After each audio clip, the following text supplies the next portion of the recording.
Hello, my name is John Kamara. I'm the founder of Afyarekod, a health tech platform based here in Nairobi, Kenya. I'm excited to be here at AI Expo 2020, and I'm hoping that for the next 25, 30 minutes, I will be able to share some of the thought process that I have around machine learning, artificial intelligence, data, and the value in the healthcare space. One of the important things that I believe is the fact that healthcare happens outside of the hospital and treatment happens in the hospital. And the key way for us to leapfrog in terms of healthcare in Africa is through the value and the use of data. So I will be sharing my experience in this session around AI in healthcare, and also talking a little bit about what we do as a startup based here in Nairobi, looking to integrate healthcare using artificial intelligence and other tools around machine learning. So what is the first thing that we want to talk about? One of the interesting things that we listen to at the minute is the 4IR, the fourth industrial revolution. Everybody's talking about 4IR. What does it mean? How is it useful to us? What is happening within 4IR? What is the benefit of 4IR in terms of smart technologies, not just AI?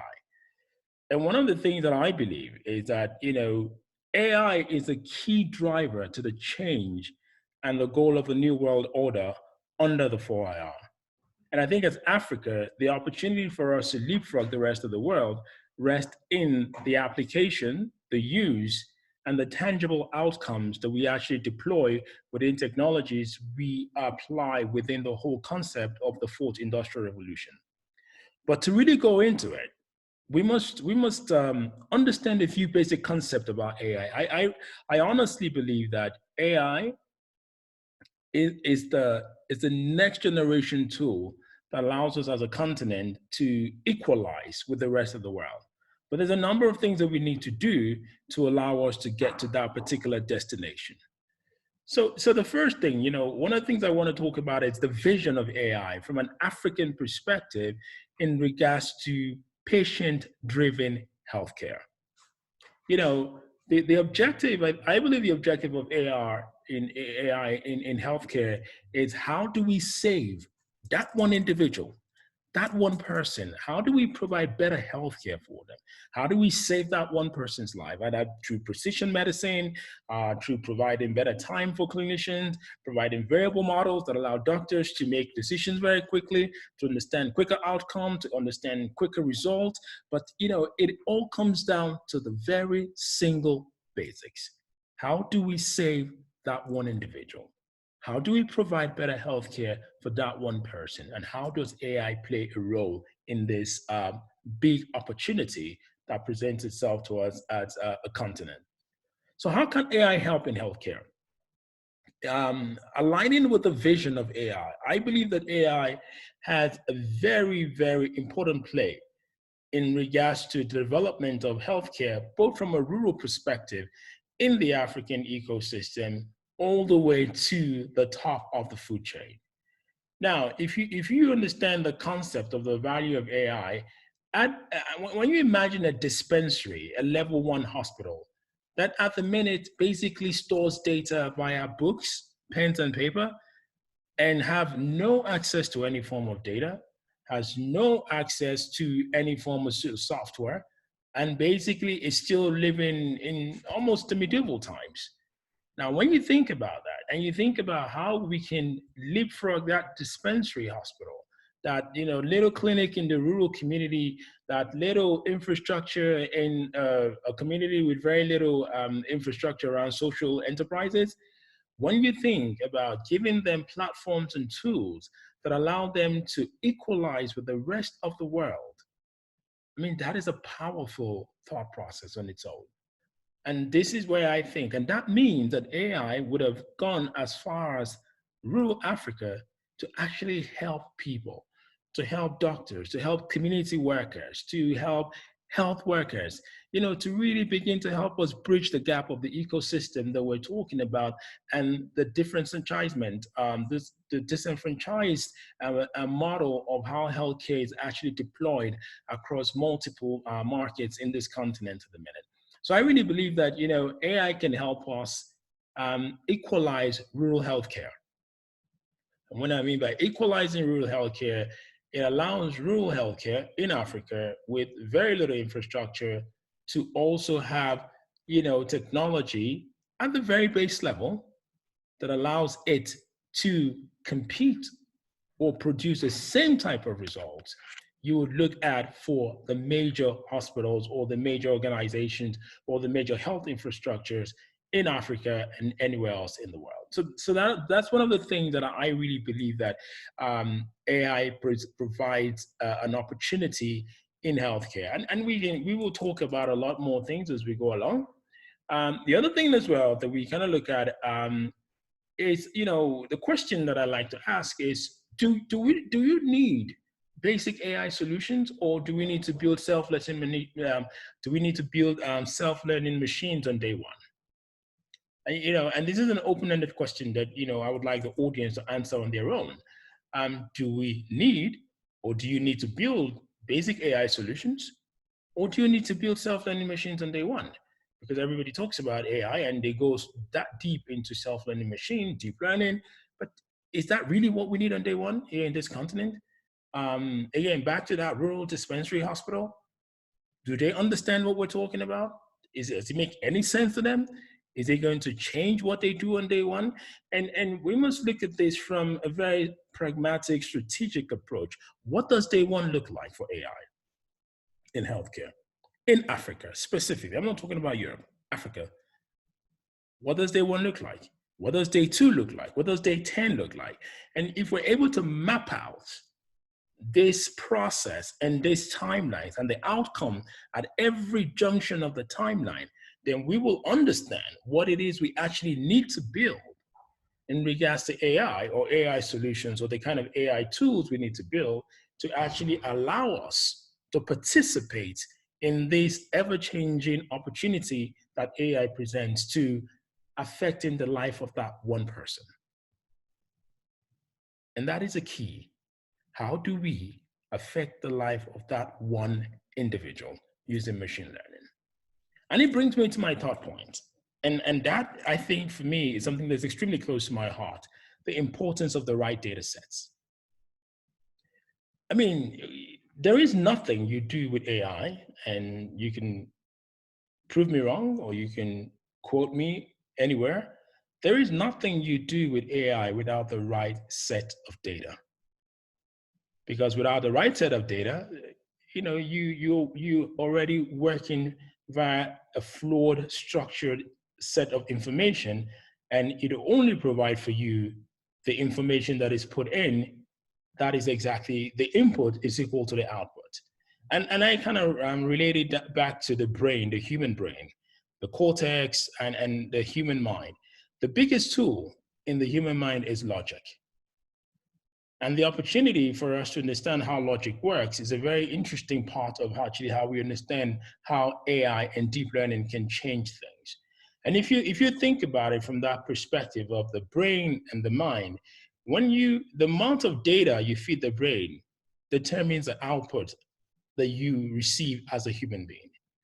I mean, I was reading a conversation a couple of weeks ago, and people were talking about successful people who read, 7 books a week, do XYZ, do WWW.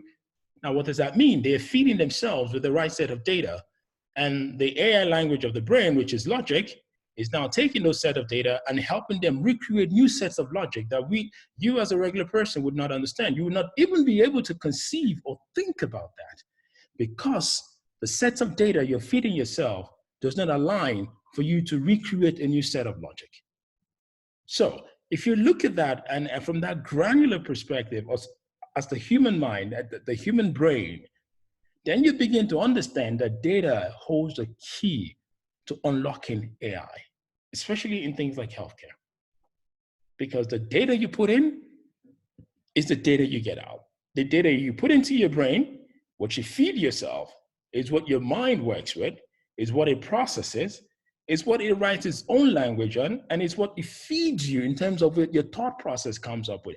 And you come up with these dynamic solutions where somebody else who has not fed themselves with those type of information or even allow themselves, the more you feed yourself, the more your processing power increases, because your brain starts processing information quicker and faster than most people. So, I honestly believe that data, what you feed around AI, holds the key, but we're going to go a little bit deeper. And I like to ask the question, what are the challenges? One of the biggest challenges that we face in the use of AI in Africa, in healthcare specifically, is one, data remains uncollected, and two, the data is siloed or is in silos. So the question beckons itself, how do we address this problem? How do we address this problem? Because we've talked about collecting the right sets of data. The data exists. Data is like oxygen. Everybody is producing data. I am producing data, having this conversation. But Zoom is a channel to harness that data and send it to someone to do something with. So the same thing, if in healthcare, if we're not collecting data properly, if the data is not accessible, if the data doesn't make sense, then we will continue to be unable to provide any form of AI-driven healthcare to the patient, even to help the doctors or the health infrastructures that are already lacking. And we see that the collection of data in healthcare it's been a big issue. And that's why I think we should start this conversation on AI in healthcare, especially in Africa. And I'm very, very specific about talking about the African context.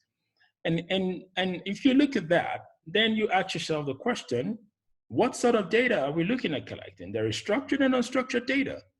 I mean, structured data is the one that we collect from a structured ecosystem, health facilities, hospitals, clinics. That is structured data because the data is collected and validated by an expert, the doctor, the nurse, the clinical. So there is validation of that data, which makes it structured, because those experts have been taught how to create the data based on an analysis and diagnosis. So they understand what that data set should mean, and they structure that data so that data is valid and is accurate.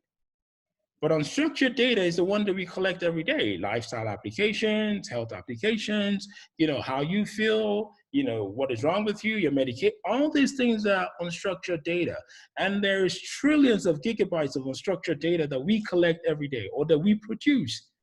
So what is the value of it? And I believe the value is finding a way to merge or understand the sequence of different types of keywords, symptoms-based information between the structured and unstructured data, and how those keywords relate to specific types of diseases, ecosystem of people, geolocation of people. And you can begin to, or even how people, even as they collect unstructured data and the structured data is supposed to work, say this is how some drugs affect certain type of people, and this is how it doesn't affect other type of people. I mean, look at COVID, for example. Collecting structured data helps us to actually understand the movement of COVID, help us to understand the metamorphosis of the symptoms of COVID, helps us to understand how some people in some parts of the world are able to cope better with COVID, while some people in other parts of the world are not able to cope with COVID. Now, when we collect unstructured data about the healthcare of those people who are not coping or who are coping, we'll begin to see specific types of differences that teachers, and then when you apply AI models around this, you begin to create a number of different outcomes based on the structured and unstructured data to understand, okay, wow, this might be why these people are handling COVID a little bit better. This might be why some people in this part of the world are not. And also based on the unstructured data they're collecting, this is why these people, if we change this about them, if we change their lifestyle, if they change what they eat, if we make sure that they get back, so there's a number of data sets that you look at to make a predictive outcome that would change a situation. And there's a number of information around. So I think there is a huge value between structured and unstructured data, being able to align them in a descriptive ecosystem and allow machine learning to analyze that data, to program that data, and create different variables around the data, around specific individuals, around specific diseases that allow us to actually understand, okay, this says why. And understanding the why, then we can begin to fix the problem. And one other my philosophy around this is, if you look at Africa, we have three basic problems in healthcare. One, lack of infrastructure. And this is a big problem. We can't solve this problem. I mean, and when you talk about lack of infrastructure, I always go back to rural Africa. 67% of this continent is rural. So which means there is a huge infrastructure problem. But data is still collected. Data is still produced. So when you look at the infrastructure issue, there is electricity, there's access to the internet, there's access to resources, there's access to water. All these different things make up the problem of lack of infrastructure. It's not just about building a hospital and leaving it there. There's so many things that is required to make it functional and to make it sustainable. There's also lack of money for patients to pay for these services. Then you have limited resources because of lack of infrastructure. The resources we have are paid very little money. Doctors and underpaid, nurses. So when they get a better job, they leave for Asia, America, they leave for the rest of it. I mean, and this is human nature. You can't stop that. So then it allows them, there's obviously the problem of fraud, but then it brings you back to the final piece of that puzzle of three, data. Because the data, either there's infrastructure or not, is being created. Either there's resource or not, is being created. Now the problem becomes, how do we harness the value of that data? Because if we're able to harness the value of data, we might actually help the limited infrastructure and the limited resources that we have create efficiency and better data-driven healthcare for the patients. We might actually optimize and be at optimal capacity in terms of data-driven healthcare and teach the rest of the world a little bit of a lesson. And this is what I believe intrinsically in terms of how we use data in healthcare. And if we move forward, we try to let us kind of, we want to explore the AI tools for healthcare, because, one of the things people ask a lot is, so yes, data can work, yes, AI, but what are the tools? How do you go about this thing? The types of AI relevance to healthcare, and the idea is that AI is not one technology, but it's a collection of technologies. It's a collection of tools. And if you look at some of the more, more very conversant tools that we deal with every day, it's machine learning, neural networks, and deep learning. So when you begin to talk about neural networks, deep learning from a machine learning perspective, I mean, machine learning is the most common form of AI in healthcare, because the most common application of traditional machine learning is precision medicine, which already is happening in Europe, Asia, and predicting what treatment protocols are likely to succeed on a patient based on the various patient attributes and treatment contexts. What does this mean? If you break it down again back to that one individual, that one person. Now, if we're collecting sets of data around the medication that someone is taking, if we're collecting sets of data around how the medication is reacting to the particular disease, then we're also analyzing the data, how the symptoms are changing, because diseases are a collection of symptoms. You can't just wake up one day and say, this is a disease. No, you need to analyze a number of symptoms. And those symptoms lead you to say, well, this is a disease. This is a specific type of ailment. So malaria constitute of XYZW type of symptoms. And when all those symptoms are prevalent at the same time, well, you have malaria. And those symptoms are keywords. And if you look at it from that perspective, then we can begin to understand the treatment context, and we can begin to look at the patient attributes, the symptom attributes, and how the treatment protocol of that disease, of that particular medicine, is reacting to the different symptoms, and also it's reacting to the disease at large. And this is where I think machine learning in precision medicine is an extremely interesting tool that can help us change how we actually apply medications to each individual. And this is a very, very important concept that we can grasp and use to redefine how we actually make precision medicine. Then we're going to go into deep learning, and that basically allows us to look at increasing being applied to radiomics or detection of clinical relevant features in imaging. And this is a huge, huge problem that has been existing. And I think that with AI, I mean, you can read image data in record time, faster than a number of doctors put together. And what that means is you can provide solutions quicker and faster and save more people's life. And that is really the value. That is really what we're talking about. How do we save someone's life? How do we save someone's life using AI? So, and this is where AI becomes extremely powerful and intelligent and optimal. And this is where AI saves lives. Then another, if you look at, if we kind of examine industry solutions, there's a number of applications that are treating diagnosis and treatment applications. And this is, first line diagnosis, especially in telehealth care right now, and treatment applications that begin to do predictive analytics for you around, okay, based on these particular symptoms, based on this type of diseases, how do we model those different type of diseases to understand the variable and eliminate different types of clusters and say, well, this, and this doesn't exist, so it should be this. Let us look at this first form of treatment. Even in hospitals as well, to understand very complex diseases, that specific type of patients or cluster of patients have based on maybe the geolocation or the genetic mutations of those patients as well. So, and also looking at patient engagement and adherence to applications as well is also a very important part of what AI does in regards to healthcare. And that brings me to, what do we do? As Afyarekod, our goal, we are an AI-driven platform that solves the problem of health data. By solving the problem of health data, we solve the problem of providing better healthcare for the one patient. And by solving that problem, we're also able to bring in artificial intelligence, machine learning, because we now have accurate sets of data structured that allow that allow us to build models that make sense and give us positive outcomes. So we built a platform that allows for the capture, the storage, mobility of health data, and ultimately the sovereign right of ownership of the health data to the patient.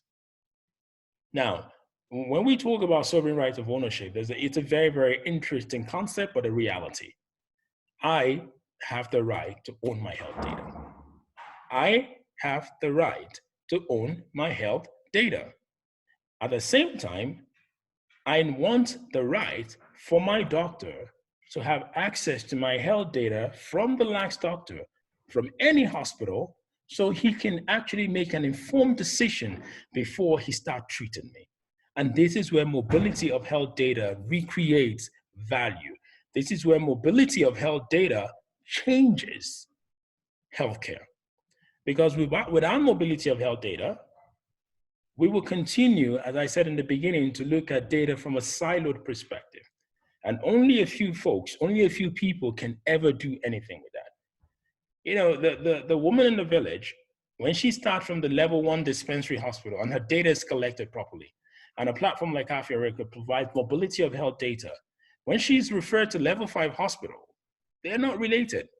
They can see the information from the level 1 hospital, her medication, her prescriptions, her lab tests, her results, everything that she has done. They can see all this information and they can use it to make informed decisions before they provide the treatment for her. It also saves time, and time can save life. And this is what Afyarekod is all about. And the platform is based around, we build a SaaS platform for hospitals, NGOs, insurance companies, different players within the platforms. We have an application that also allows the patient to manage their health, participate in healthcare. As we said, healthcare happens outside of the hospital, treatment happens in the hospital. And we also have a USSD platform for, what we call feature phones or dumb phones that also allow patients in rural communities to also participate in this healthcare ecosystem. And just to kind of round up, as time is not on my side, One of the interesting things that I've learned this year is that the healthcare industry will produce 2.3 trillion gigabytes of non-structured data in 2020 alone. Now, you must take a second to understand what that means. 2.3 trillion gigabytes of non-structured data in 2020 alone. That means data could lower the cost, improve outcomes, and manage increasing complexities, which means we are creating this data. The data is being created. So how do we harness this data? So the key things that have to happen for us to harness this huge amount of data that is being created is, one, we must structure data collection at all levels. Two, using data as a currency for improved healthcare. And three, there must be access to the data in real time. And more importantly, there must be mobility of that data in healthcare. Now, when all this happens, we can layer AI on top of it. We can build models. We can build machine learning tools. We can begin to understand prevalences of diseases. We can actually begin to predict intelligence around precision medicine or precision treatment as well. Or we can also reduce time of treatment of patients, which means ultimately we can save lives. And to conclude, what is the value of AI? And one of the four key things that I think are a very interesting value of AI. One is the earlier detection of diseases through innovation. So using AI and using a number of data sets, and especially translation as mammograms, we can actually detect diseases quicker and faster because the machine learning tools can diagnose and read imaging quicker, faster in real time, more than our doctors can do. And these provide doctors with a number of different outcomes for them to make informed decisions quicker and faster as well. Again, better coordination of treatment plans. Again, clinicians, doctors, pharmacies can coordinate treatment plans with AI platforms that gather data and allow access to that data for everybody, so everybody can understand at what point they need to provide some form of treatment to that particular patient. Again, AI-powered training is part of what we're doing at Afyarekod, providing training platforms driven by AI for hospitals who can train their health workers together, cluster, understand, provide next level of engagement for them, and using natural language interactions as well, manage those health workers a little bit better so they actually get trained properly in real time based on how and what they would understand. And, predicting risk status and progression, again, by deeper understanding, various data sets around population, geolocation, prevalences of certain things, environmental structure, you can use all these sets of data to provide better healthcare, to understand, herd immunity in patients, to understand how different sets of patients react to other different sets of diseases and other types of patients don't. So to end it all, I believe that Africa has the opportunity to leapfrog the rest of the world by first creating a structured data collection environment in healthcare without all the bureaucracy, creating governance, privacy, and also sovereign rights of ownership, and allowing the patient to participate in healthcare. And when we do that, the limited infrastructure we have and the limited resources we have will actually be at optimal efficiency and provide better healthcare to the patient. And we can create an ecosystem that allows the rest of the world to learn from us. And patient-driven healthcare can also provide data-based healthcare that allows the patient to also benefit from providing this data for the rest of us. I'm very excited to be here. I hope I've been able to share some of my thoughts with you about Afyarekod, what we also believe in terms of data-driven healthcare and AI. And I look forward to meeting you at the Q&A session. And so please shoot your questions, and excited to learn more. Thank you very much.